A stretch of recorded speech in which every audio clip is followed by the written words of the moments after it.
avez quasiment tous des simulateurs, parce que sinon j'ai des... vous savez, on peut faire des dagues avec des petits magazines roulés du scotch, c'est fantastique.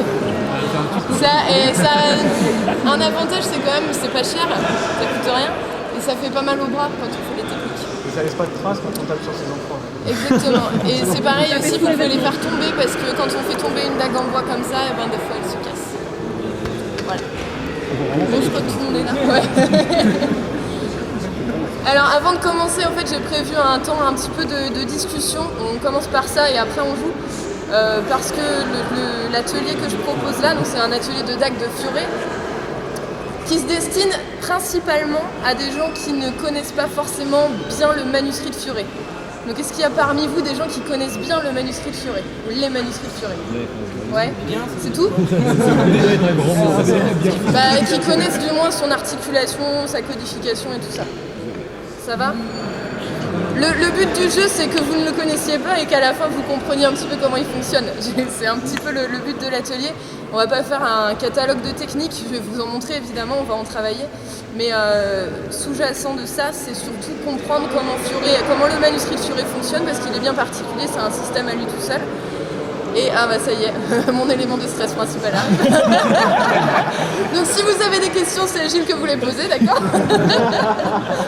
Et en gros, le principe aussi, c'était que cette allure se destine à des gens qui veulent commencer de l'interprétation vraiment elle-même, et du coup d'offrir de la méthodologie. On est tous d'accord que ça c'est un fait qui est relativement accepté par tout le monde. Quand on veut faire de la compétition sportive, tout le monde s'entraîne sportivement, tout le monde fait du renforcement musculaire. Quand on veut faire de l'interprétation historique, il faut derrière aussi un peu comprendre, avoir de la méthodologie, il faut se poser des questions au préalable, on ne peut pas se lancer directement comme ça dans le manuscrit, extraire les techniques et puis s'amuser avec, il y a quand même 2-3 choses à comprendre avant.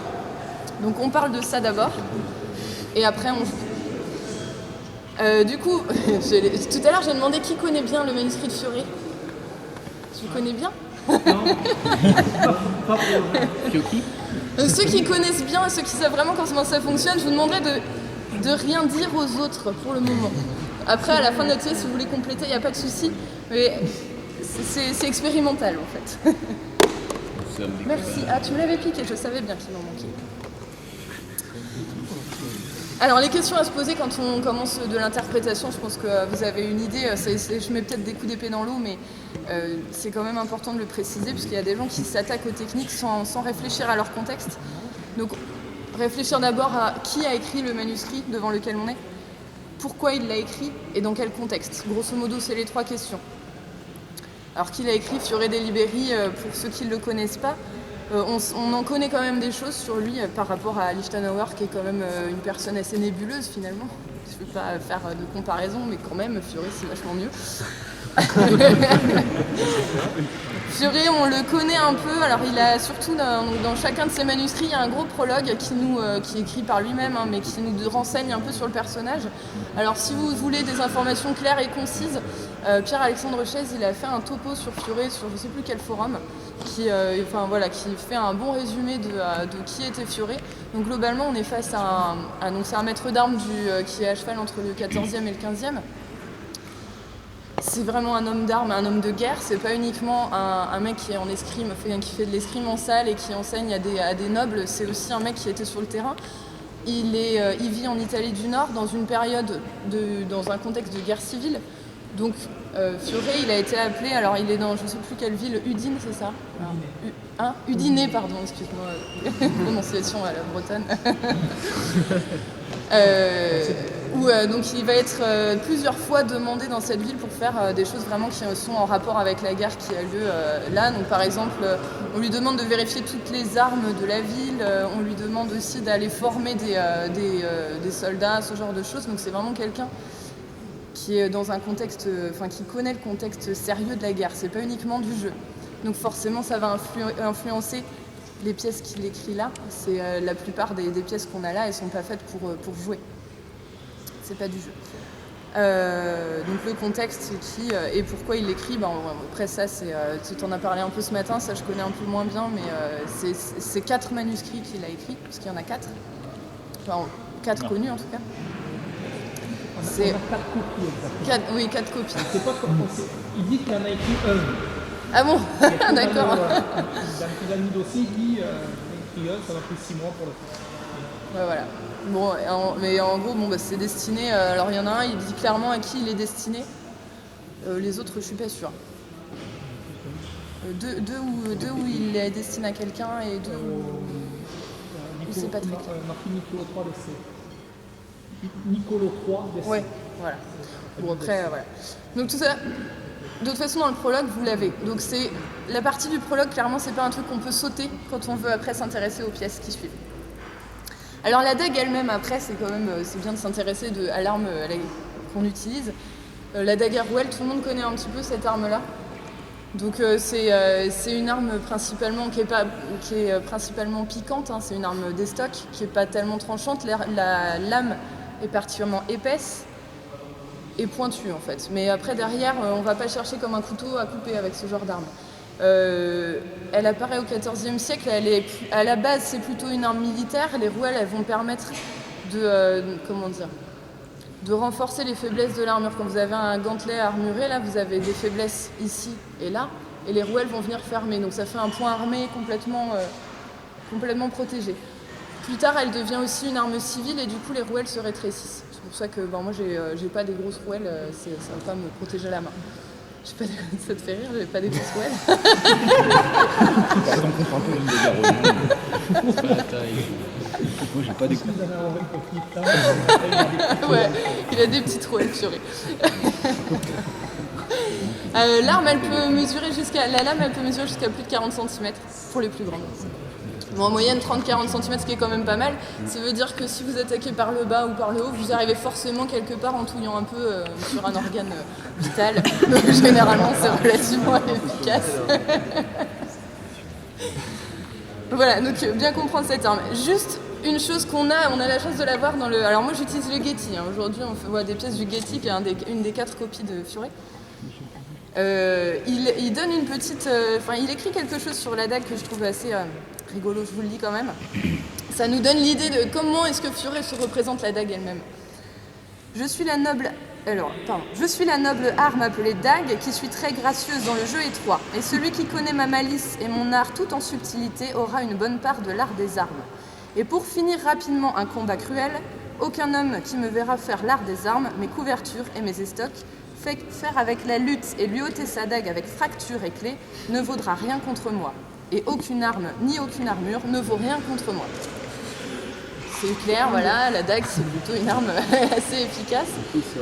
Il y a d'autres maîtres qui le disent, je ne sais plus lequel. Je me souviens plus lequel dit ils en viennent à la dague, que Dieu leur vienne en aide. Donc c'est quand même vu comme une arme. Je précise ça parce que là on va se mettre à jouer.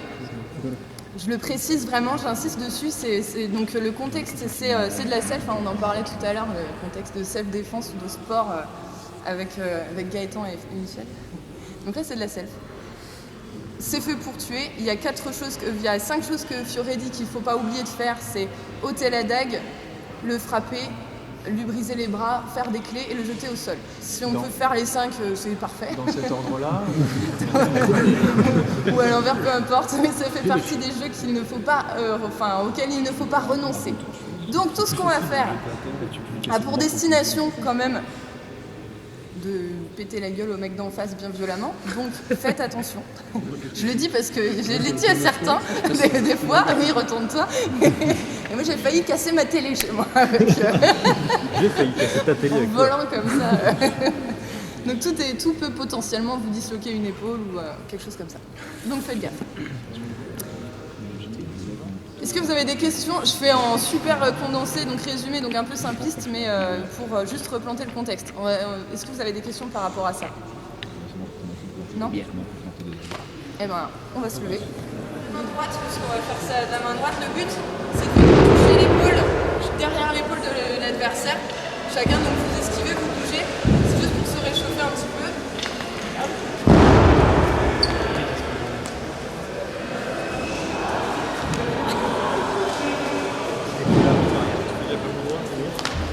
Voilà, juste un peu de ça. Vous mettez pas des coups dans la tête.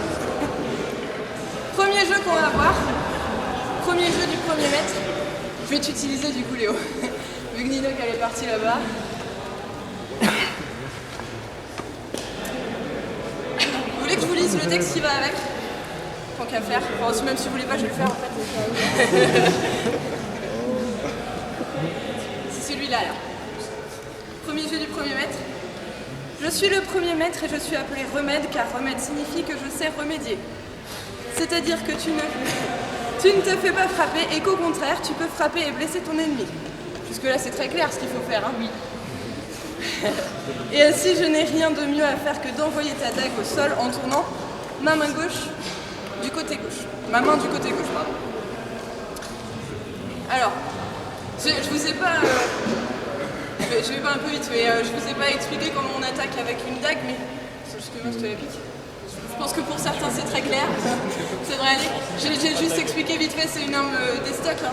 Donc on vient attaquer en cherchant à rentrer dans les parties où ça peut rentrer. Hein.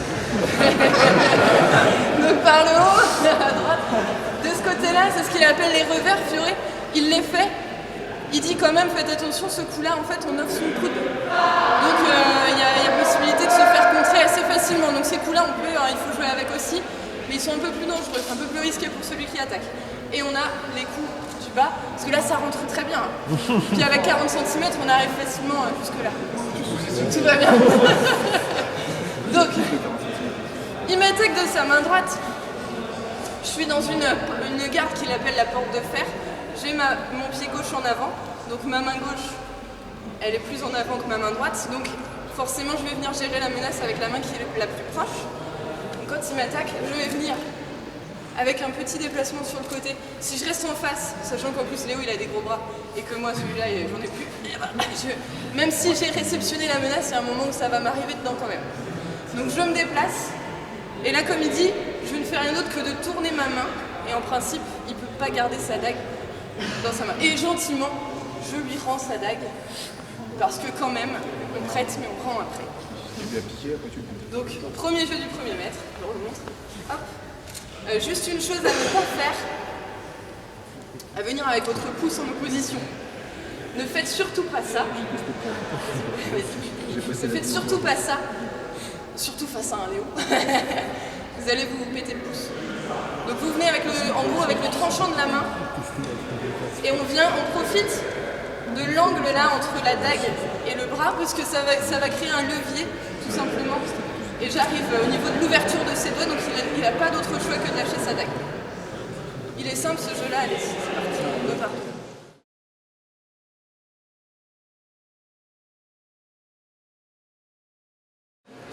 Je m'attendais pas à ce qu'il y ait autant de monde, j'ai pas eu le temps de voir tout le monde. Grosso modo, le défaut que je vois partout, c'est d'oublier de se déplacer. En fait, ce que j'expliquais, c'est que si je reste là, la technique en soi, elle peut fonctionner, mais pas face à un Léo. si vous restez face à face, le rapport de force, il reste le même. C'est-à-dire, moi, j'ai moins de force que Léo, là, je le compense pas. Si je viens le chercher un petit peu plus loin, ici, là, déjà, il est un peu plus emmerdé. Bon, il est toujours plus fort que moi quand même, hein, cela dit, mais là je peux faire quelque chose. Si je reste vraiment devant, c'est dangereux déjà de base, et le rapport de force il reste le même. Donc si vous êtes moins fort, vous faites avoir. Donc pensez à ça. Je passe tout de suite sur la suite, cette pièce-là, donc c'est le premier jeu du premier mètre. Le deuxième jeu c'est le contre de cette pièce-là. Là je vais t'attaquer du coup. Donc j'attaque Léo. Il fait le premier jeu. Et tout simplement ce que je vais faire, puisqu'il m'emmène comme ça, je vais profiter de ce mouvement et je vais juste faire ça. C'est tout. Mais ça marche bien. Je l'attaque. C'est bien, ça va vous faire retravailler le premier, donc c'est parfait. Hop, hop. Il s'apprête à faire son mouvement. Alors si on est face à quelqu'un qui m'a vraiment saisi le poignet, en plus, il a tendance à venir écarter comme ça. Je vais juste profiter de son mouvement moi, pour revenir dans les flancs. En plus, Fioré le dit, taper dans les flancs, c'est bien. Ça fait mal, c'est bien. À partir du moment où vous le voyez venir saisir la main, vous ne regardez pas la dague au-dessus parce qu'il va avoir son système de levier là. Donc je l'empêche de le faire, je passe en dessous. Je vais refaire ça en pensant à celui qui fait le premier jeu du premier mètre, pense à se déplacer.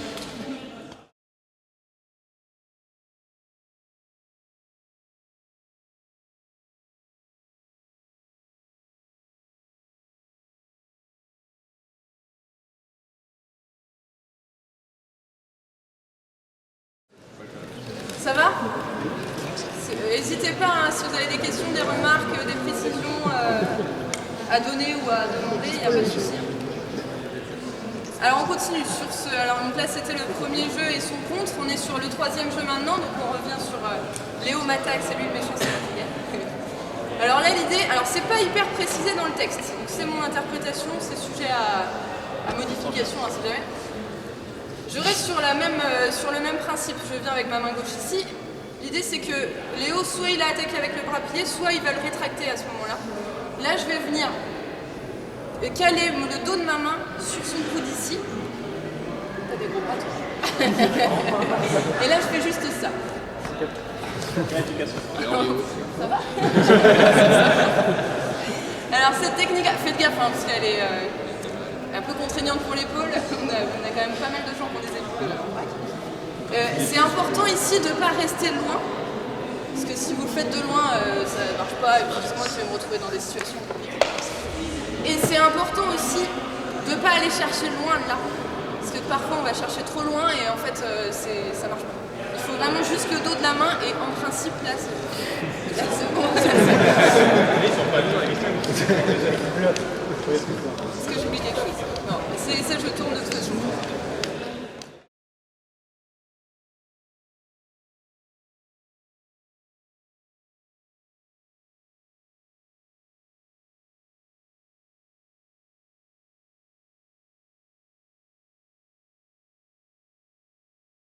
La technique de dague, ça peut paraître relativement basique, mais en vérité, si c'est mal fait, vous avez vite fait vous prendre une dague dans l'œil ou pas. Sur celle-ci, donc j'ai précisé 2-3 choses, mais donc ça se fait sur un bras plié. Hein. Donc si le gars il reste là, on fait le premier jeu, on continue. Donc bras plié, c'est vraiment le dos de la main qui vient ici. Cherchez pas, souvent on lève l'épaule comme ça et ça marche plus parce que on est dans une position pliée. Ici, mon coude vient là et me protège de sa dague. Si je viens trop loin, justement, ça marche pas. Donc on est vraiment là.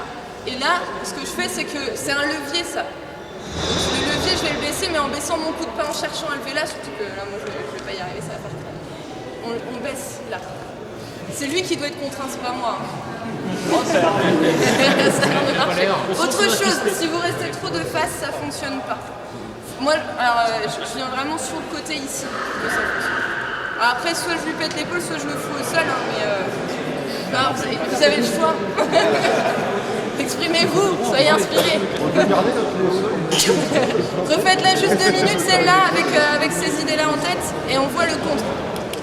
Forcément, quand on joue à la dague, on est proche, hein, on est proche du corps à corps, donc forcément votre morphologie va influencer ce que vous pouvez faire ou ne pas faire derrière. Celle qu'on vient de voir, là, la clé médiane, effectivement, c'est mon avis. Après, peut-être qu'il y a des meilleures façons de la faire aussi. Mais quelqu'un de très petit, de peu costaud face à un grand baraquet, généralement ça fonctionne pas pour aussi une raison technique de taille d'avant-bras. Vous ne pouvez pas faire un levier sans vous prendre la dague de l'autre dans la tronche si vous avez vraiment un avant-bras beaucoup plus petit que l'autre gars, parce que si c'est... Là, ça... Donc, ce que je vous propose juste, je vais vous montrer le contre, mais n'hésitez pas à changer de partenaire aussi pour voir ce que ça fait avec des morphologies différentes. Changer de taille de partenaire, vous voyez. Je vous montre le contre, alors il y en a qui l'ont trouvé tout seul. Bah, je t'attaque. C'est toi qui souffres.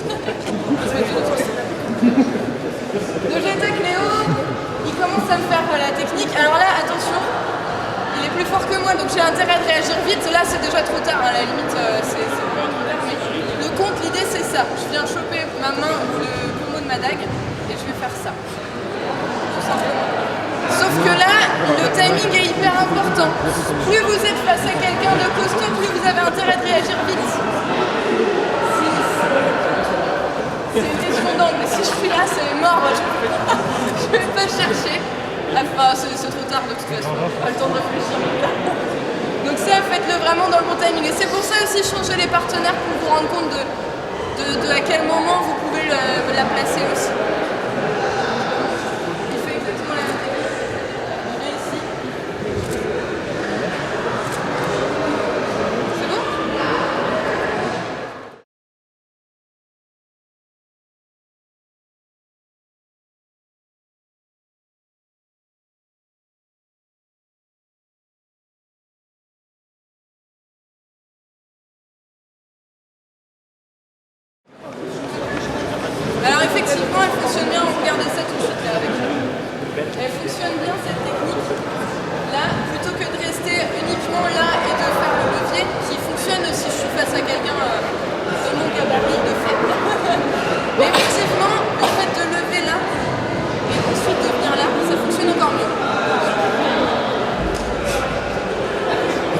pareil.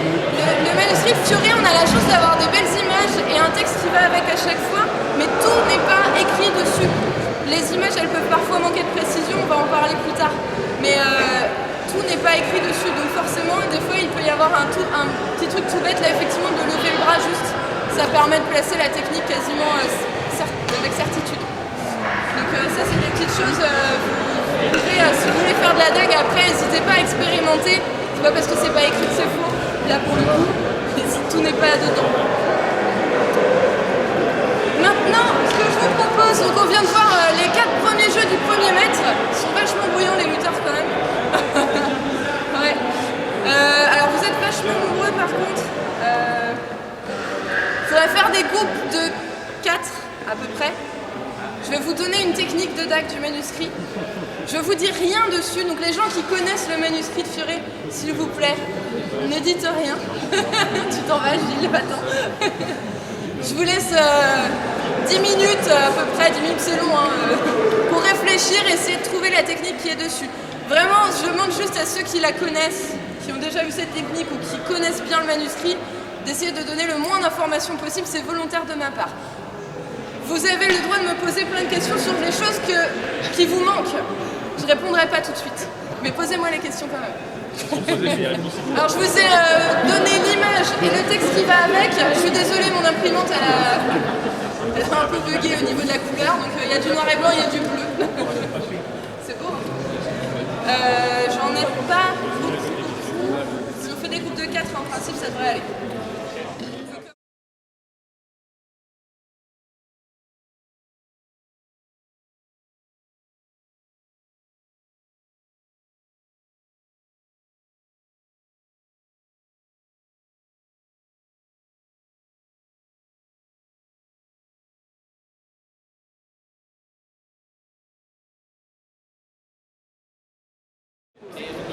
Alors, globalement, j'ai essayé de voir un peu tout le monde, j'ai peut-être pas vu tout le monde, mais on retrouve un petit peu la même interprétation à chaque fois.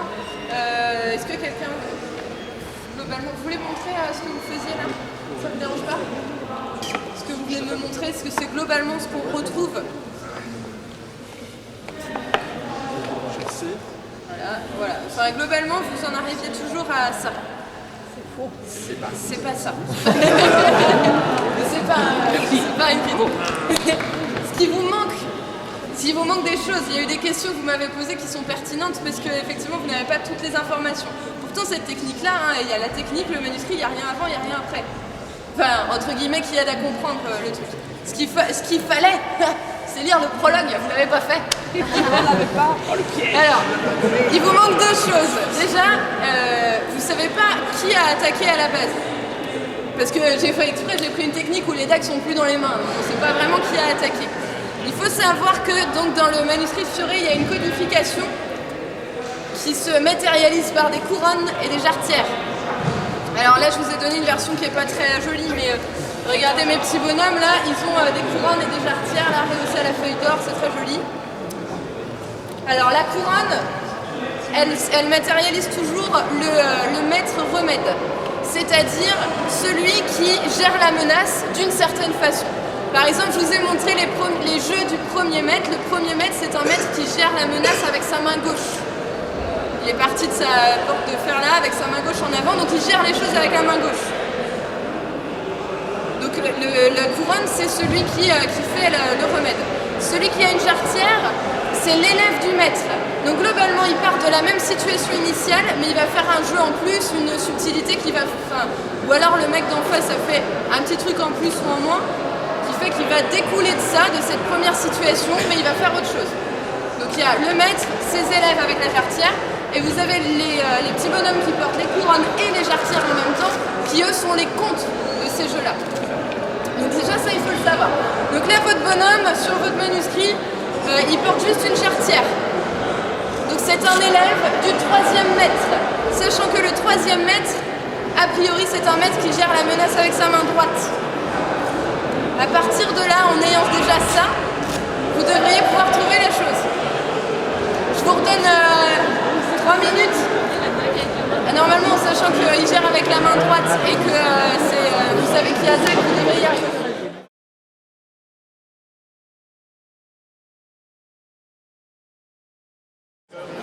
Est-ce que tout le monde a réussi à trouver quelque chose en ayant ces informations-là? Oui. Ouais, je suis passée dans certains groupes qui l'ont trouvé. Globalement, À quoi ça sert le texte? À dire que c'est bien. Ça marche vachement. Là, ça te donne quelques petites inspirations. Par exemple, celle-là, appelée clé du dessous. C'est une clé forte avec laquelle on peut donner la mort en armure et sans armure. C'est vrai que ça donne pas beaucoup d'informations techniques, car on peut frapper à tous les endroits dangereux. Ça vous donne de l'inspiration. Voilà, c'est vrai que non mais c'est vrai que globalement, c'est ce que je vous disais, le texte il est nébuleux si on le prend tout seul. Après, quand on a compris le fonctionnement du manuscrit, quand on a compris qu'on était sur un jeu du 3e maître et que le bonhomme avec une jarretière c'est un élève du remède, on arrive à trouver à peu près la technique. Si vous n'avez pas ça, c'est ce que j'ai vu là globalement. Première tentative, globalement, la plupart des groupes n'avaient pas la bonne technique parce que vous partiez de la main gauche. J'ai fait exprès de vous montrer 4 jeux de la main gauche avant pour que vous réfléchissiez avec votre main gauche. C'était volontaire. Je suis fille. Ah oui, ça vous change. Là, maintenant vous savez, 3e maître, il gère la menace avec sa main droite. Donc effectivement, ça donne autre chose. À partir de là, avec ça, plus l'image, en général, on arrive à trouver quelque chose. Et ce qui était pas mal, ce que vous faites tous, enfin, je pense que c'est une bonne méthode pour interpréter. Là, on connaît la situation initiale. Viens, Léo.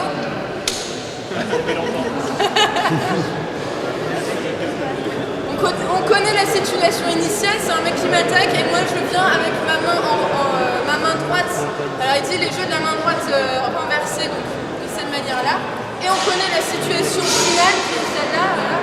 C'est celle-là. Donc il suffit de trouver le chemin entre les deux après. Il suffit, c'est pas évident. Hein. La plupart vous aviez trouvé à peu près ce que je vais montrer. Donc tout simplement je viens ici, moi je viens lui choper le coude là. C'est une clé de soumission super bien, parce que déjà, si je veux me balader avec, je peux me balader avec. Mais sinon, effectivement, vous pouvez l'envoyer au sol assez facilement, juste en autant. Je vais pas le faire, sinon, on peut mettre Gilles par terre si tu veux, il aime bien. Mais en gros, juste en pivotant, il faut l'envoyer au sol. Mais on n'oublie pas de faire ce que Fioré a dit au début, hein. Ôter la dague, frapper, briser les bras, faire des clés, ou l'envoyer au sol, ou tout en même temps, ça marche. Donc voilà pour ce jeu-là. Est-ce qu'il y en a qui avaient une autre interprétation que celle-ci? Léo, il en a une autre. Il n'ose pas.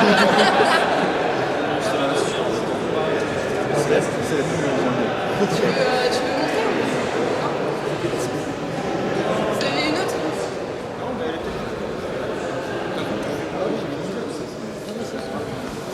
Ça c'est celle de Léo. Il n'y a pas ça de contrôle. Celle de Léo? Ça manque de contrôle juste à main droite. Ouais, vous voulez dire que vous gardez pas. Il y a un moment où on lâche quoi. Ouais, non, si je suis là, parce que tu m'as Refait. Voilà, à ce moment-là. Je pense que. On revient un petit peu à ce qu'on montrait avec un jeu de la main gauche. Ouais. Mais là, à l'instant, tu viens de dévier sa main droite. Il y a juste un petit mouvement. C'est validé.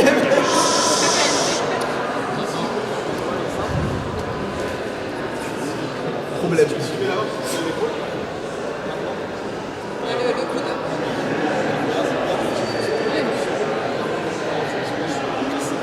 Mais ce qu'il veut dire, c'est que. Je sais parce qu'on n'entend pas ce qu'il dit, là, il est pas tourné de bon côté. Mais que, effectivement, avec leur technique, il y a un moment où le bras de l'adversaire, il est quand même relativement libre de s'en aller où il veut. Après, voilà, moi je fais avec le coude comme ça. Après, si vous voulez faire autre chose, il n'y a pas le milieu d'expliquer dans Fioré, donc après, tu veux pas. Il suffit d'essayer de casser quelques bras avec et puis on voit ce qui fonctionne. Voilà. Alors, juste pour dire, donc je termine, c'est pas terminé, mais donc on a nos jeux, dans la dague, vous avez 9 mètres. 9 mètres, donc qui ont une façon à chaque fois différente de gérer la menace. Il y a toujours un détail qui change, qui est commun à chaque maître à sa situation initiale, on va dire. Enfin voilà. premier maître, on a vu, c'est les jeux de la main gauche. Le troisième maître, c'est les jeux de la main droite. Ce qui est rigolo, c'est que le deuxième maître qui est entre les deux, il gère avec les mains croisées. Après, vous avez encore d'autres situations où vous êtes tenu par le col, vous avez les situations des coups par en dessous et ce genre de choses.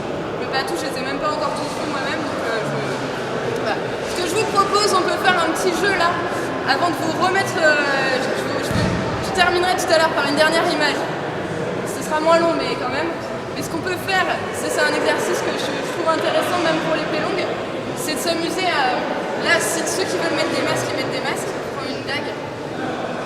Finalement, vous allez gérer votre menace en fonction aussi de la posture dans laquelle vous êtes au départ. Si je suis là comme ça, moi clairement je vais venir gérer avec ma main gauche, parce que c'est la plus proche. Je vais venir ici. Si je suis là avec ma main droite, je vais venir avec ma main droite. Ce que je vous propose, c'est sans pousser les techniques, c'est juste pour travailler la coordination et la gestion de ce qui vous arrive. Vous vous tournez un petit peu autour.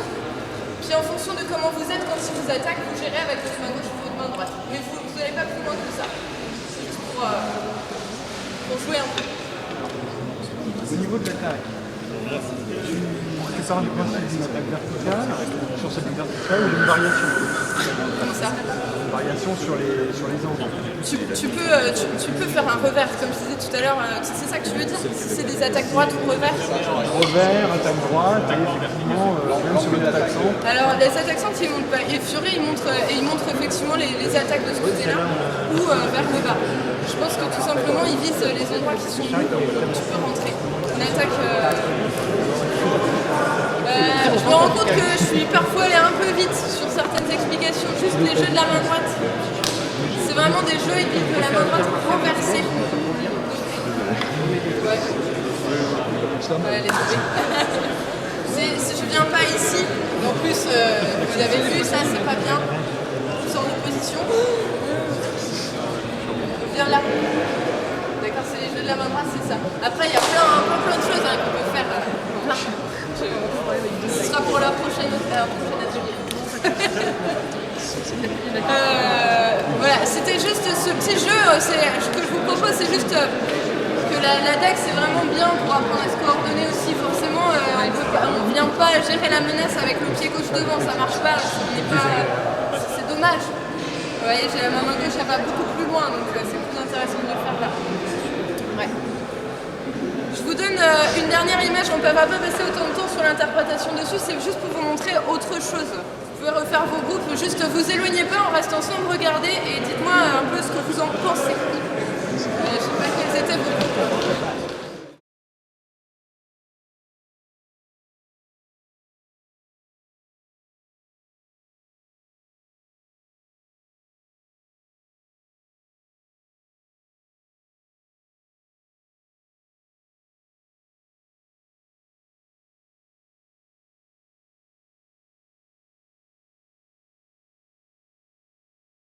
C'est le 4e mètre et il part de là. Je ne l'ai pas dit. Là où des choses semblables, mais globalement on est dans cette idée-là. Tu vas pas faire une faille. Et donc vous avez un élève, hein, donc là je vous fais pas de piège, vous avez tous les éléments en main. Mais déjà, juste en ayant regardé l'image, vous n'avez pas des remarques à faire? Oui, c'était mal de parler comme ça. Ah. Il y a 3 avant-bras. Il y a un petit problème de... Non, ça vous a pas choqué? Mais en même temps, vous avez déjà vu celui d'avant. En fait, c'est une technique qui fonctionne très rarement, mais elle peut marcher. Cette technique, vous ne pouvez pas la faire si vous n'avez que 2 bras. Non, je rigole. Il y a effectivement un défaut sur l'image. Tu m'avais expliqué exactement ce qui s'était passé, je veux bien que tu l'expliques. Juste dans l'idée, c'est bien d'avoir des images dans les manuscrits, mais parfois les images elles sont pas précises et parfois c'est pire et il y a vraiment des erreurs. En fait, il faut savoir que dans la réalisation d'un manuscrit médiéval, c'est pas la même personne qui écrit, des fois c'est pas la même personne qui écrit du début à la fin, il y en a plusieurs mains, et c'est surtout pour le dessin, pas la même personne qui fait le croquis initial, qui est fait à la mine de plomb, la mise en encre, c'est le retour que vous avez ici, et des fois c'est encore une 3e personne qui fait la mise en couleur. Ça passe d'une personne à l'autre, et du coup c'est ce qui s'est passé dans le cas du Getty, c'est qu'il y a eu le croquis à la mine de plomb, une autre personne sans doute a fait la mise en encre, et c'est une technique qui est quand même un petit peu compliquée, tout figurer configurer en haut à des bras croisés, c'est un peu difficile, et il y a une erreur là-dessus. Et autre chose, et là c'est particulier au Getty, ça vient probablement du fait que le Getty, en plus de tout ça, c'est une copie, c'est pas le manuscrit original. C'est pas le premier du bazar. Non, c'est que là, c'est pas la seule erreur qu'il y a dans le Getty en fait. Il y a des fois, les autres manuscrits ils disent tu ne fais pas ça et le manuscrit a oublié le ne pas. En fait, voilà, c'était vraiment, j'ai choisi cette pièce aussi, on va quand même la travailler pour terminer, on va finir avec ça. Mais je voulais vous expliquer comment fonctionne le manuscrit, l'image c'est chouette, le texte c'est bien, le prologue est hyper important, si vous n'avez pas le prologue, vous ne pouvez pas comprendre comment fonctionne, comment s'articule le manuscrit. Et autre chose, forcément, ici il y a 4 copies, utilisez les 4 et comparez, parce que il y a dans les images et parfois dans le texte il y a des erreurs, donc on ne peut pas non plus se focaliser que là-dessus. Alors cela dit, quand même là, avec la situation initiale et même si l'image est un peu faussée, effectivement il y a un avant-bras qui lui sort du ventre, on peut réussir à trouver quelque chose. Généralement il y a des choses qui sortent, donc prenez 2 minutes et puis on finit avec ça tout de suite.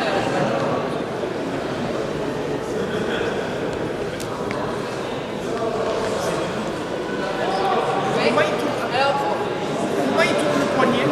C'est vrai que Je peux l'attaquer? ça c'est dangereux.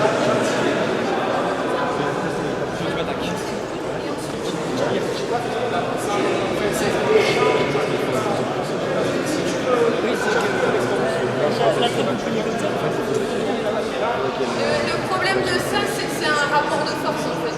Il n'y a pas effectivement de prise ou de clé et il y a peu de chances que ça fonctionne. Et puis pour moi, même si l'image est biaisée, c'est pas tout à fait quand même ce qu'on y voit. Mais c'est pourquoi pas, hein, enfin, c'est une interprétation. Et effectivement, si on teste vraiment, ça marche pas bien. Parce qu'il y en a d'autres qui ont. N'ayez pas peur, même si Gilles va venir pour.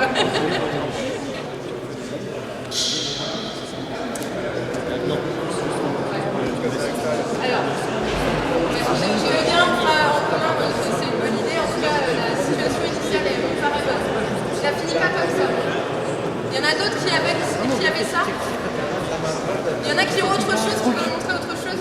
Ouais. Voilà. Ouais, c'est celui-là. Ouais. Ouais. D'autres? Ça tourne un peu ça, ouais. On a commencé en retard, ça me permet de faire pied.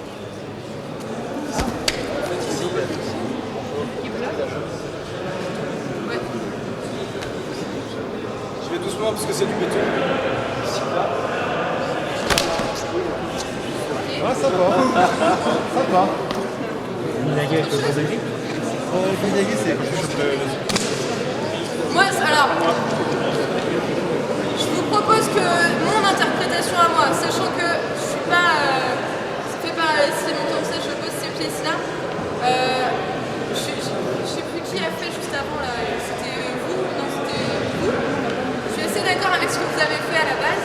Donc, on gère la menace comme le 4e mètre. Donc, je viens avec ma main droite en haut, ma main gauche en bas. Moi, je vais venir ici. Vous étiez de l'autre côté. On se baisse. Et là, alors vous êtes parti sur cette idée-là. Moi, j'ai essayé plusieurs fois sur des gars assez costauds, même, enfin, en gros, je les conçois pas beaucoup.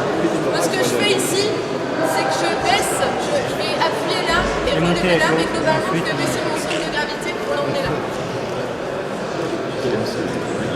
C'est mon interprétation de cette pièce. Hein?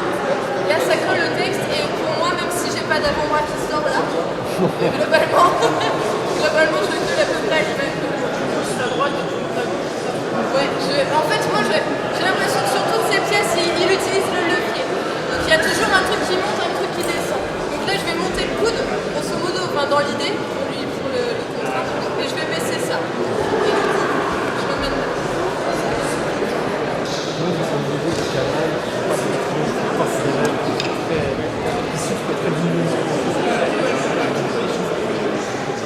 Léo et vous.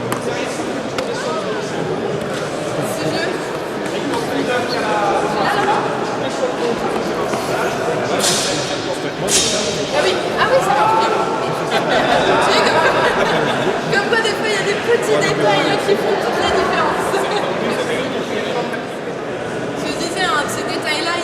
pas écrits. C'est pour ça que je vous laisse venir montrer ce que vous avez comme idée.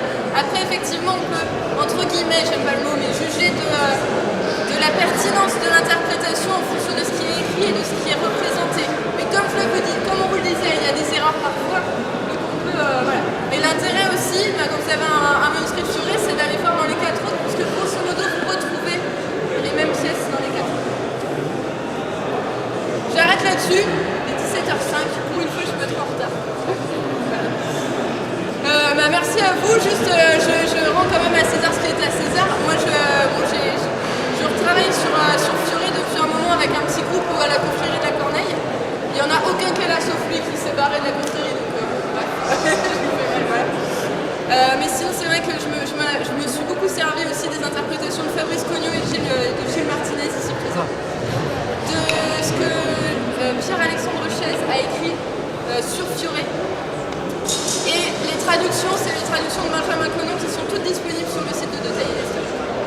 Si ça vous intéresse, là vous avez à peu près tout ce qu'il faut